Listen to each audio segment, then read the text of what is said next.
I want you to do something for me. Just, picture the last time you used your banking app. Maybe you were standing in line for coffee, maybe sitting on your couch paying a bill. You open the app, the Face ID thing scans you in like a millisecond. Instant, yeah. The interface is this beautiful, slick, dark mode animation. You tap transfer, you see a little green check mark, and boom, the money moves. It feels like magic. It feels like magic. It feels like you're living in the future. It absolutely does. And I mean, it's designed to feel that way. It's all about making you feel like your money is just data, floating in this fictionless cloud. Exactly. But here's the question that, and I'm not kidding, sometimes keeps me up at night. If you could take a digital sledgehammer and just crack that glass screen. Okay. And peel back the glossy user interface and really look at what's happening in the basement of that bank, what would you actually see? You would not like what you see, I can tell you that. I'm guessing it's not a frictionless cloud. Not even close. You'd see the technological equivalent of a steam engine from 1890 trying to power a brand new Tesla. That is a genuinely terrifying image. But it's the reality. It's what we call the invisible infrastructure problem. On the surface, you have this slick, modern experience. But underneath, underneath you have what people in the industry call legacy spaghetti. Legacy spaghetti. It's just a mess. You have these mainframes that are literally the size of refrigerators humming away in a basement somewhere. Seriously. Still. Oh, absolutely. Running on code written in COBOL, which is a language that was invented in, I believe, 1959. 1959. That's before the Beatles. That's before we even landed on the moon. Significantly before. And here's the real kicker. The people who actually wrote that code, they're all retired. Or in a lot of cases, they passed away. So you have these massive global financial institutions, banks that hold your mortgage, your savings, literally the global economy running on systems that nobody fully understands anymore. That's not possible. It's a skyscraper held together with duct tape and a lot of prayers. So if I'm a bank and I want to change a feature in my app, say I want to add one of those buy now, pay later buttons everyone has, I can't just add a line of code. I have to send a team down into the basement to carefully untangle a wire from 1970 without, blowing up the whole building. Precisely. And that right there is why banks are so incredibly slow to innovate. It's not that they don't want to. It's that they are genuinely terrified of touching what they call the monolith. The monolith. That sounds ominous. It is. And that right there brings us to the subject of today's deep dive. We aren't just talking about a stock today, or even just a software company. We're talking about the architects who are trying to solve the specific global nightmare. Yeah. We're taking a look at a company called Intellect Design Arena Limited. A fascinating company. And I'm really glad you framed it that way, because to understand Intellect, you have to appreciate the sheer magnitude of the problem they are trying to solve. They aren't selling software patches. They're not selling duct tape. They are trying to replace the entire foundation of the global financial system while the building is still standing on top of it. Which sounds completely impossible. It sounds like trying to change the tires on a Formula One car while it's going 200 miles an hour. It is exactly that difficult. I mean, the risks are enormous. But Intellect claims they've found a way to do it. They don't want to patch the monolith. They want to smash it into a million little pieces and turn it into Legos. Legos. Okay, now you're speaking my language. I love Legos. Yeah. But before we get to the toys, let's just lay out the material we have today. We've got stacks of annual reports, some very dense technical white papers on something called eMACH.ai, notes on their Purple Fabric AI, and transcripts from their founder, a guy named Arun Jain. And if you read through all of that, there's one singular mission that cuts through everything. They are trying to move the entire banking world from being monolithic to composable. Composable. That feels like the buzzword of the day. It is, for sure. But in this case, it's more than just a buzzword. For banks, it's actually a survival strategy. Okay, so let's map out our journey for this deep dive. We're going to start by decoding the jargon. We have to understand what this eMACH.ai thing actually is because, honestly, it sounds like a robot from a bad sci-fi movie. It does, yeah. But the acronym is actually quite brilliant once you unpack it. Okay. Then we need to look at the Purple Fabric, their AI layer. Is it real substantive technology or is it just hype? The big question for every company right now. Then we follow the money. How do they actually turn these Legos into revenue? And finally, and this is crucial, we have to talk about the risks. Because if Google or Amazon ever decides to really get into banking, Does a company like Intellect even stand a chance? That is the existential question, isn't it? It really is.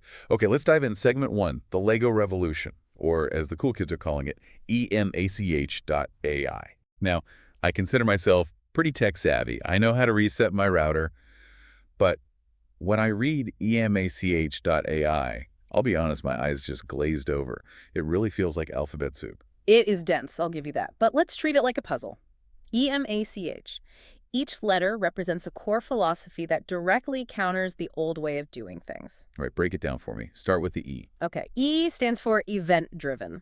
Event-driven. What does that mean in plain English? So think about how old banks used to work. It was all batch processing. Let's say you deposit a check on a Tuesday afternoon. Yep. The bank's computer doesn't look at it right away. It just sits there.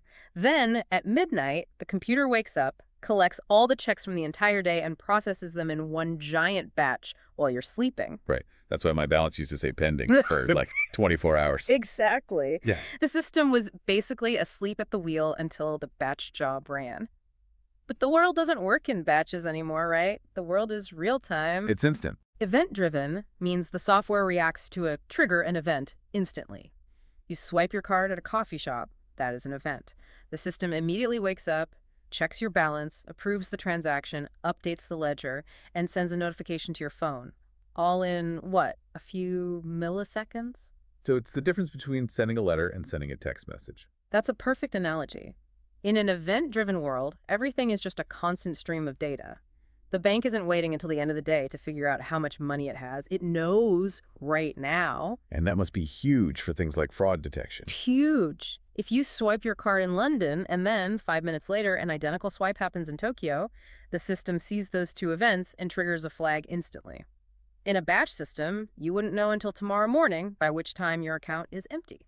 Okay, E makes sense. I'm sold on E. What about the M?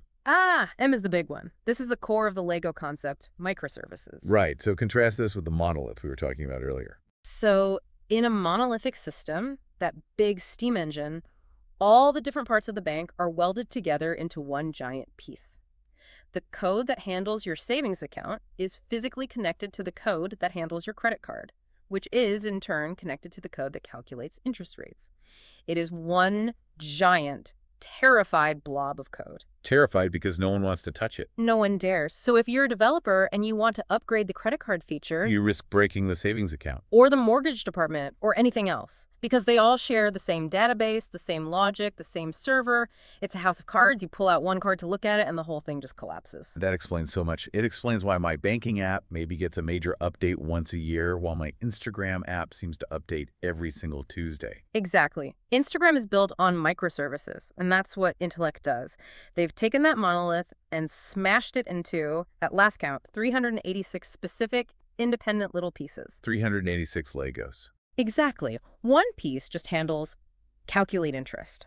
That's its entire job. It doesn't know about credit cards. It doesn't care about your mortgage. It just does math. Another tiny piece just handles update customer address. So these are the Lego bricks. Yes. And because they're all independent, you can upgrade them independently. If Intellect wants to release a better interest calculator, they just pull out that one little blue brick and swap in a new one. The rest of the bank doesn't even notice. That seems so incredibly logical and obvious. Why hasn't everyone been doing this for decades? Because it is incredibly hard to manage. See, when you have one giant blob, you at least know where everything is. It's a mess, but it's your mess. When you have 386 little pieces floating around, you need a really, really good way for them to talk to each other without just screaming over each other. Which I'm guessing leads us to A. Which leads us to A, API-led. API, Application Programming Interface. Yeah. I know that one. They're like the connectors between different software. They're the glue. Or, to stick with the analogy, if microservices are the Lego bricks, APIs are the little studs on top that let them click together.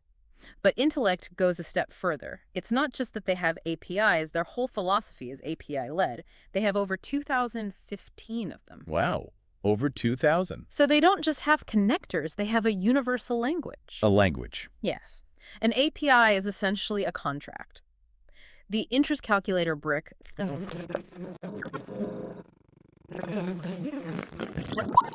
you get the correct interest amount. They don't need to know how the other one works internally. They just need to speak the same simple language. And this allows them to connect to outside things too, right? Like if I want to connect my bank account to Uber or have a budgeting app. Exactly. That's the foundation of open banking. Because Intellect's system is API-led from the ground up, a bank using their software can easily say, sure, Uber, here's a secure API key. You can now talk to our system.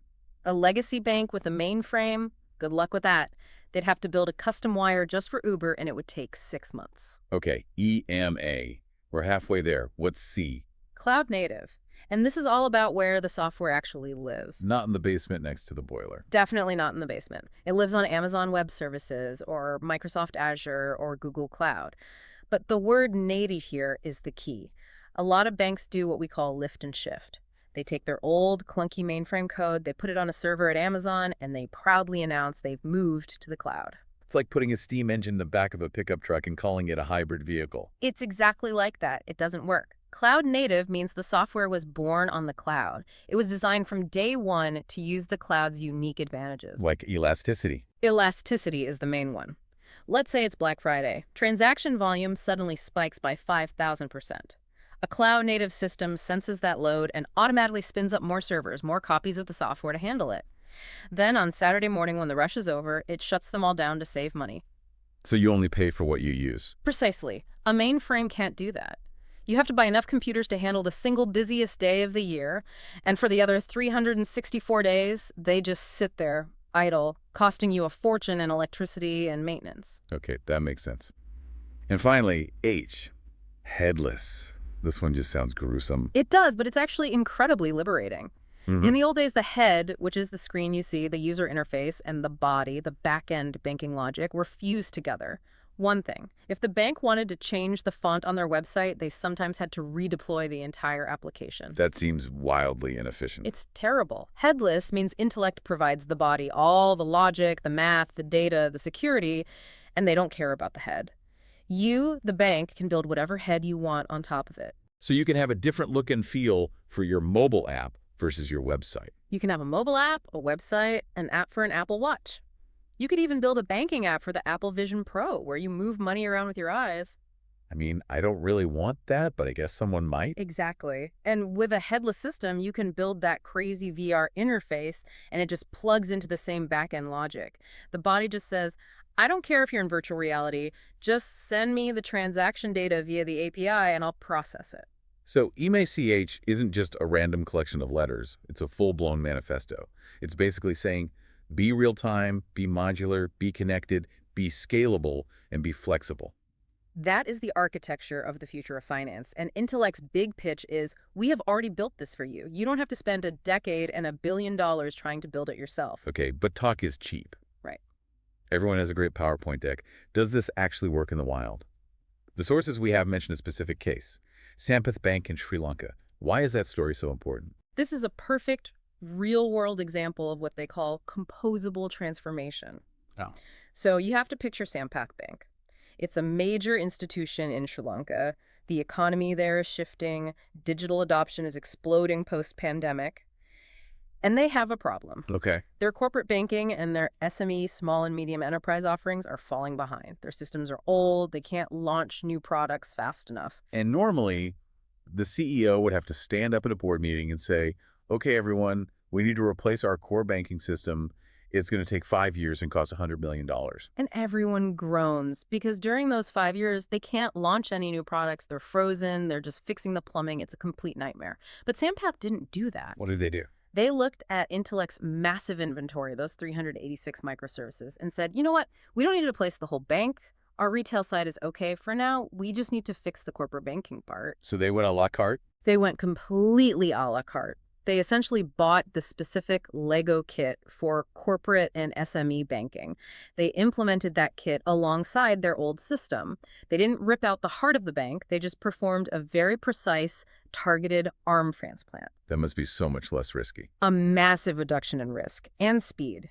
They got new, modern products to their corporate clients in a fraction of the time it would have taken to do a full-scale replacement. And this is how Intellect gets in the door. This is their wedge. They aren't walking into a bank and saying, fire all your IT staff and buy our system. They're walking in and saying, What is your biggest single pain point right now?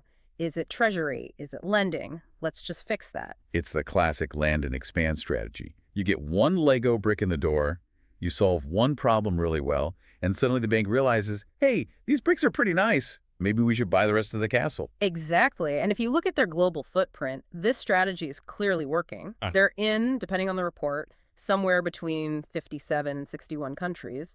But I think it's important to highlight where they are. Yeah, I noticed that on the map in their annual report, they are very, very heavy in Asia, the Middle East, Africa. Why there? Why not start with Wall Street or the City of London? Well, they are moving into the West now with some recent big hires, but they really cut their teeth in emerging markets for a very specific reason. And what's that? Think about the sheer volume. In a country like India or Indonesia, you have hundreds of millions of people getting bank accounts for the very first time. You have this massive formalization of the economy. The scale is just astronomical compared to, say, Germany. It is. A major bank in India might process more digital transactions in a single day than a mid-sized European bank processes in an entire month. So the system has to be robust, it has to be cloud native, because a physical mainframe would literally melt trying to handle that many events per second. So Intellect built and tested their system in the crucible of these high-volume, high-growth emerging markets. Right. If your software can survive the transaction volume of India's Unified Payments Interface, the UPI system, it can certainly handle the workload of a regional bank in Ohio. That's a very compelling sales pitch. We survived the Thunderdome of Asian fintech.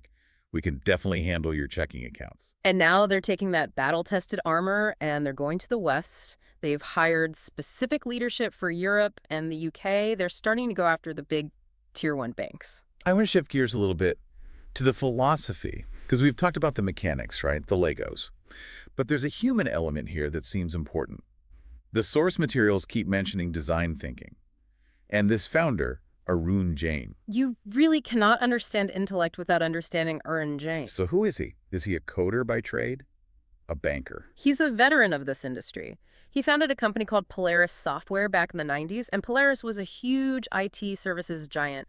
They were the ones who went into banks like Citibank and built custom software for them. So he spent decades on the front lines, seeing the mess being made in real time. Exactly. For 30 years, Arun Jain watched banks make the same mistakes over and over.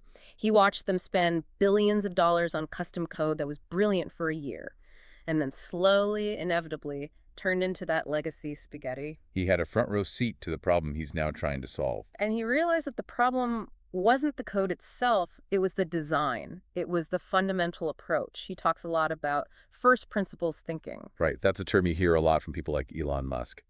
What does it actually mean in the context of banking? It means boiling a problem down to its most fundamental, undeniable truths.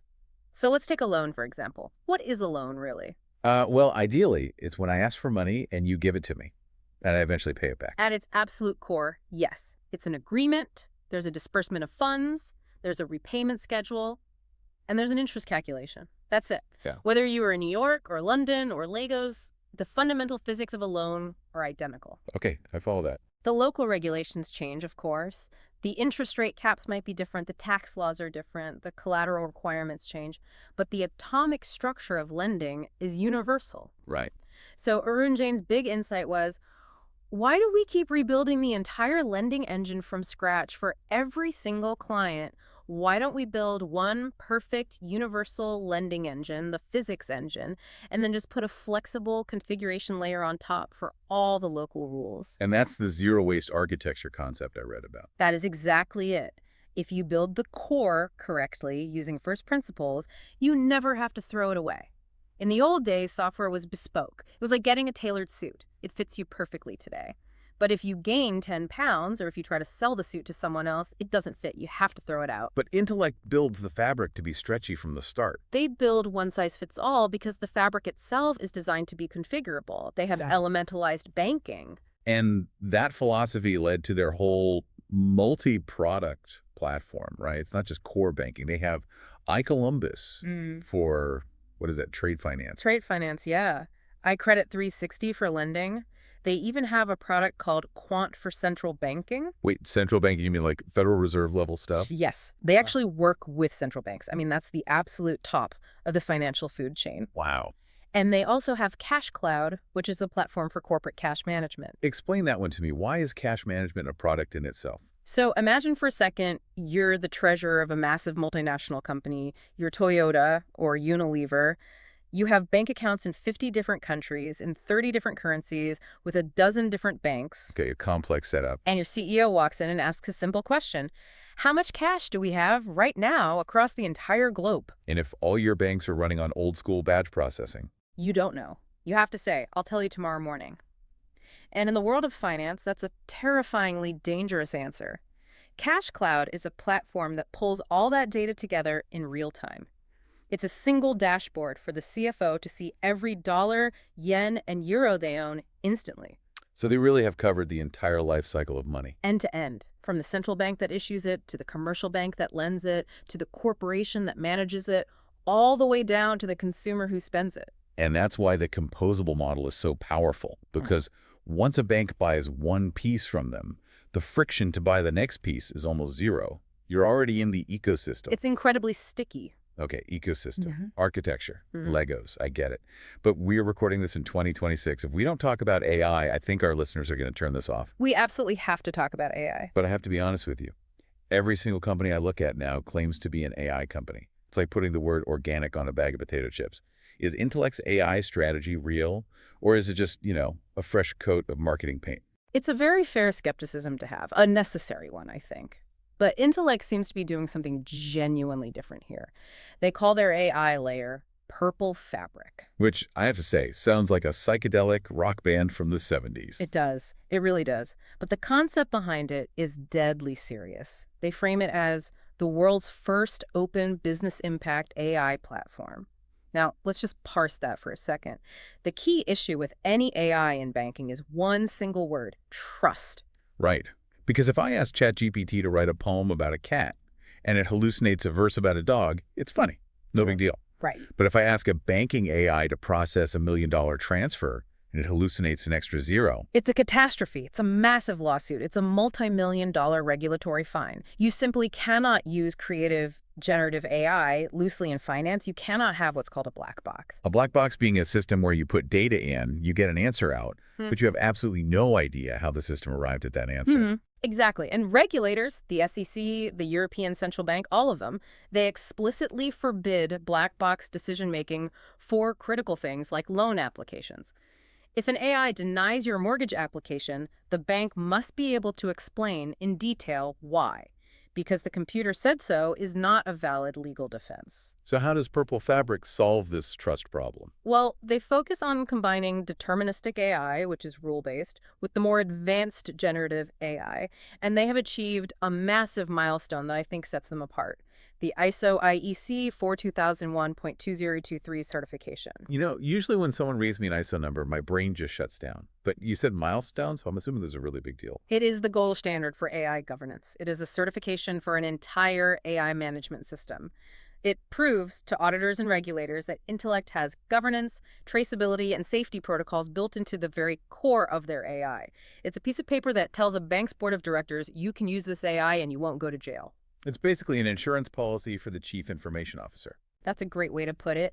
And they're using this trusted platform to drive what they call cognitive banking. Okay, define that. We had event-driven, now we have cognitive. Think of it as the bank having a brain, not just a calculator. In the past, banking was purely deterministic. If balance is below zero, charge fee. Simple, rigid rules. Cold and heartless, but simple. Right. Cognitive banking looks for patterns and anticipates needs. For example, the Purple Fabric might notice, hey, this customer pays their electricity bill like clockwork on the 15th of every month. It's now the 16th and they haven't paid it. But we see they have plenty of cash in their account. Okay. The AI can then send a gentle nudge to the customer's app. Did you forget to pay your electricity bill? That's actually really helpful. Or for a corporate client, it could be much more sophisticated. Based on your current accounts receivable trends, we project you are going to have a cash crunch in about 3 weeks. We recommend you draw down on your line of credit now to prepare. So it moves the bank from being a passive scoreboard, just telling you what already happened, to being a proactive coach, telling you what will happen and what you should do about it. That is the promise. And because of that ISO certification, it seems banks are willing to trust it. The reports say they already have 14 value discovery partners signed up and building on this platform. Okay, let's pivot to the part of the show where we count the beans. This technology sounds incredibly expensive to build. I mean, 386 microservices don't write themselves. So how does Intellect actually make money? This is a classic software business model transition story. Historically, Intellect, like pretty much everyone else in enterprise software, sold licenses. Right, the old model. I, the bank, pay you $10 million up front, you give me a CD-ROM and a manual, and I hopefully never have to see you again. Right, one and done. That model is great for getting a big chunk of cash today, but it's terrible for predictability. Investors hate it because every year you have to start back at zero. You have to go out and hunt for new, big kills. So they're moving to SaaS, software as a service, subscriptions. Exactly. SaaS and AMC, which is annual maintenance contracts, they want that recurring revenue. They want the rent, not the sale. But that transition is usually really painful for a company, isn't it? I mean, we saw Adobe go through it. We saw Microsoft go through it. Your revenue usually takes a big dip because you aren't getting those huge upfront checks anymore. It is. It's called crossing the J-curve. You take a hit to your revenue initially in the hopes of much stronger, more predictable growth later. But Intellect seems to be managing this transition beautifully. Right now, about 54% of their revenue is what they call license-linked. That means it's recurring or at least highly predictable. 54% is a healthy number. It's very healthy. And let's look at the actual performance. Their LTM last 12 months revenue is around 3,025 crore rupees. For our listeners, that's roughly 360 million US dollars. And it's up 23% year over year. 23% growth for a company that's been around this long is pretty impressive. It is, especially in this environment, and they're profitable. Their EBITDA margins are solid, around 23%, but the number that really stands out to me is the cash on their balance sheet. 1,198 crore rupees. That is a massive war chest of cash. Why do they have so much cash just sitting there? Are they saving up for a big acquisition or something? It implies safety and options. First, they have zero debt. In a high-interest rate world like today's, having zero debt is a superpower. It means they aren't paying interest to banks, they're earning interest on their cash pile. It also means they can fund all their own R&D. They don't need to go out and dilute shareholders to build the next version of Purple Fabric. I want to unpack a concept from the outline, operating leverage. We hear this term on Wall Street all the time, but can you apply it directly to Intellect for us? Yeah, of course. It's the absolute magic of a mature software business. Imagine your Ford Motor Company. If you want to sell more cars, you have to build more factories, buy more steel, hire more workers. Your costs go up in a straight line as your revenue goes up. Right. Makes sense. But Intellect has already built the factory. The factory is the code. The 386 microservices are finished. The R&D is what we call a sunk cost. It's already spent. So now, if they sign up a new client, say a mid-sized bank in Germany, what's the cost to deliver that software? It's negligible. You just copy-paste it. It's basically copy-paste. The marginal cost is practically zero. So every dollar of new revenue from that German bank drops almost straight to the bottom line, to profit. That is operating leverage. As they scale and add more customers, their profit margins should expand significantly because their costs stay relatively flat. So the name of the game is just to sell the heck out of the stuff they've already spent years building. Precisely. And they have 3 clear ways to do that. 1, upselling. Go back to existing clients and say, you bought the lending module. That's great. Now how about you buy the treasury module? Land and extend. 2, new geographies. Keep pushing and trying to crack the big lucrative markets in the US and Europe. And 3, the digital shift. The government mandates. Yes. Governments are now forcing banks to modernize. Open banking in the UK, PSD2 in Europe. Banks don't have a choice anymore. They must expose their data via APIs. And Intellect is standing there with a toolbox saying, we have a pre-built compliance kit for you right here. It's like selling shovels during a gold rush, except the government is forcing everyone to dig for gold whether they want to or not. That is a very apt description. Okay, so we have been very positive so far. We've traced the Legos, the philosophy, the balance sheet, but this is a deep dive, not a fan club. We need to look at the dark side. We must. Let's talk about the moat and the sharks. First, the moat. Why doesn't a bank like JP Chase just build this themselves? They have thousands of developers. They have literally billions of dollars in their tech budget. Why would they buy from Arun Jain? It's a question of focus, complexity, and frankly, pain. You can hire 1,000 of the best developers in the world. But do they understand the nuanced tax laws of 57 different countries? Do they understand the edge cases of Islamic banking in the Middle East versus commercial banking regulations in Canada? So the real moat is the 30-plus years of domain knowledge that's been encoded into the software. Yes, it's what people call IP density. Intellect has spent decades capturing the incredibly boring but incredibly important legal and functional complexity of the world's financial systems and turning it into code. That takes time. You can't just throw money at that problem and solve it in 6 months. And I imagine once a bank is a customer, the switching costs are high. Astronomically high. We talked about it being a heart transplant.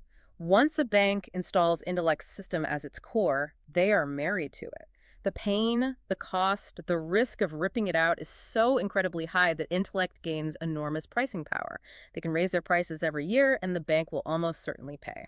Okay, so the customers are sticky. They're locked in. But what about the sharks? Who is coming to eat their lunch? Well, you have the usual suspects, the legacy giants like Temenos, Finastra, Oracle Financial Services. They have deep pockets, long-standing relationships with banks.